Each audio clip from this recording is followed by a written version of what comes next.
Antonio Caponigro, better known by his nickname Tony Bananas, was not an ordinary mobster. Born on January 22, 1912, Caponigro rose through the ranks of the American underworld during one of its most volatile eras. His story is a cautionary tale of ambition, betrayal, greed, and ultimate retribution carried out by one of the most feared institutions in the world, the Mafia Commission. By the time of his death in April 1980, Tony Bananas was a prominent figure in the Philadelphia crime family, serving as the family's consigliere, an advisor and counselor who ranked just below the boss and underboss in authority. As consigliere, Caponigro was a trusted figure, seen as a man of intelligence, experience, and judgment. But beneath the surface, he was also a man who had grown disillusioned with the direction of the family, particularly under the leadership of Angelo Bruno, a man known for his quiet but iron-fisted rule. To understand Caponigro's fall, we must first explore the complex world of organized crime in mid-20th century America. The Philadelphia crime family, also known as the Bruno family, during Angelo Bruno's reign, was one of the major Cosa Nostra syndicates operating in the United States. The family controlled territory across Philadelphia, parts of New Jersey, and southern Pennsylvania. Its operations included illegal gambling, loan sharking, extortion, labor racketeering, and, to a lesser extent, drug trafficking. During Bruno's leadership, the family remained relatively low-key, compared to the violent reputation of other mafia outfits. This was largely by design. Bruno earned the moniker the Gentle Don because of his aversion to unnecessary bloodshed and his preference for diplomacy over violence. His focus on traditional rackets and his resistance to allowing large-scale narcotics operations under his watch created both stability and discontent. Tony Bananas, who had spent years building his power base in Newark, New Jersey, became increasingly frustrated with Bruno's refusal to enter the drug trade. Caponigro and other ambitious figures in the family viewed the exploding heroin and methamphetamine markets as a financial goldmine. Bruno's prohibition on drugs meant they were losing out on millions of dollars, while rival families, particularly those in New York, were becoming wealthy and powerful through narcotics. Caponigro began speaking with other disaffected members of the family, and soon, a conspiracy took shape. But Caponigro was not reckless. He understood the rules of Cosa Nostra. No mob boss could be killed without approval from the Commission, the ruling body of the American Mafia. The Commission was made up of the heads of the most powerful crime families in the country, primarily from New York, but with representatives from major cities like Chicago, Philadelphia, and Buffalo. Its role was to mediate disputes, enforce rules, and authorize any major decisions, including the removal of a family boss. In this environment, Caponigro allegedly sought the counsel of Frank Funzi, a powerful capo in the Genovese crime family of New York.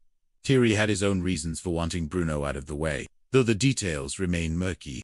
Caponigro, believing this to be sufficient authorization, began recruiting.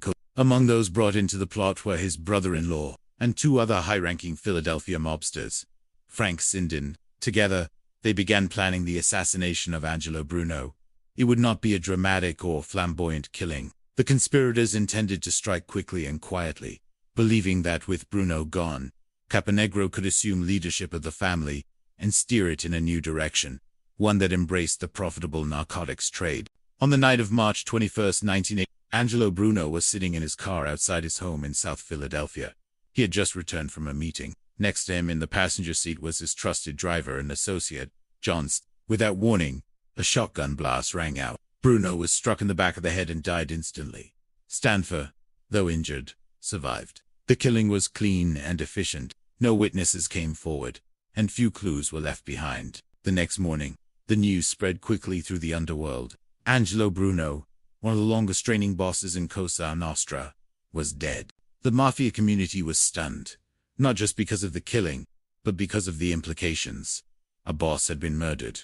This act, if not sanctioned by the Commission, would not go unanswered. Tony Bananas, confident that he had Commission support, traveled to New York in the weeks following the murder, expecting to be named the new boss of the Philadelphia family. But what he encountered instead was cold silence. The Commission, led by New York bosses who had long-standing relationships with Bruno, was enraged. They had not authorized the hit. More importantly, Frank T., the man who had allegedly assured Caponigro that everything was in place, denied ever giving such approval. Caponigro had been set up. The Commission held a sit. Caponigro was confronted with the evidence and the consequences of his actions. He had violated one of the most sacred rules of the Mafia. He had ordered the killing of a boss, his own boss, without formal permission. That act alone carried a death sentence. On April 18, 1980, less than a month after Bruno's murder, and his brother-in-law Alfred Salerno were found dead in the trunk of a Lincoln Continental in the Bronx. Their bodies had been severely beaten. Caponigro had been garroted, stabbed, and shot multiple times. Salerno had been similarly brutalized. Investigators noted that $20 bills had been stuffed into Caponigro's mouth and rectum, a symbolic gesture in the Mafia indicating that he had died for his greed. Though never officially confirmed, it is widely believed that Joe Mad Dog Sullivan, a notorious contract killer with ties to several crime families, was one of the men responsible for carrying out the murders at the Commission's order. Sullivan would later admit to involvement in a number of high-profile mob hits, including killings connected to the Genovese and Gambino families. The deaths of Caponigro and Salerno were only the beginning. In the months that followed, other conspirators in the Bruno assassination began to fall. Frank Sinden, one of Caponigro's close allies, was found shot in the head in a parking lot in South Philadelphia. John Simone was killed shortly thereafter. The Commission was sending a clear message. The betrayal would not be tolerated. The entire conspiracy had to be erased. With Bruno gone and the conspirators eliminated, the Philadelphia crime family descended into chaos. The Commission installed Phil Testa as the new boss. Testa was a traditionalist, but his leadership would last less than a year. In 1981, he was killed by a nail bomb planted at the front of his home, a hit orchestrated by his own underboss, Peter Casella, and soldier Frank Narducci Sr. Once again, internal ambition and betrayal led to violence.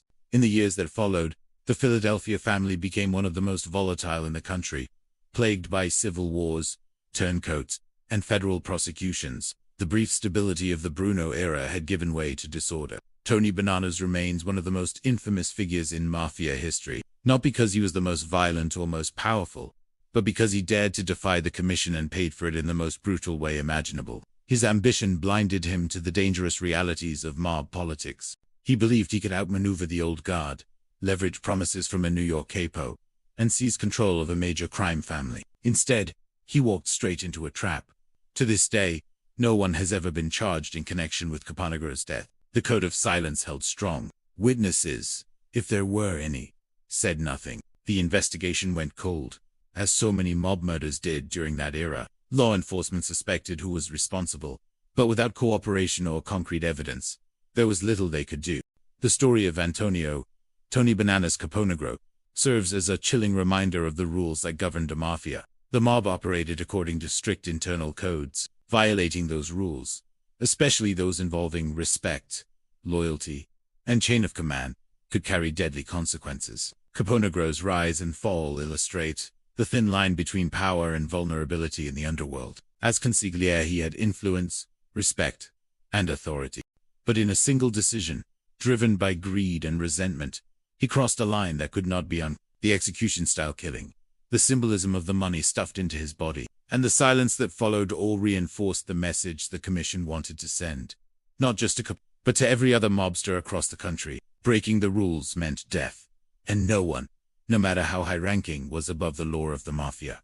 His body, discarded in the trunk of a car, became a symbol of failed ambition. His name, once spoken with respect in certain corners of New Jersey and Philadelphia, became synonymous with betrayal. And his death marked the beginning of a violent new chapter in the history of organized crime in America. More than 4 decades have passed since that April morning when Tony Bananas was found dead in the Bronx. But the mystery and the message still linger. His murder remains unsolved. His legacy, a warning etched into the long and bloody history of the American Mafia. Thank you for watching Fatal Secrets of True Crime. The death of Tony Bananas was more than just a mob hit. It was a message. In the world of organized crime, even the powerful are expendable when they break the rules. If you found this story compelling, subscribe to the channel for more real-life accounts of unsolved murders, cold cases, and organized crime history. Leave a comment below with your thoughts or theories, and we'll see you next time, right here, where every secret has a price.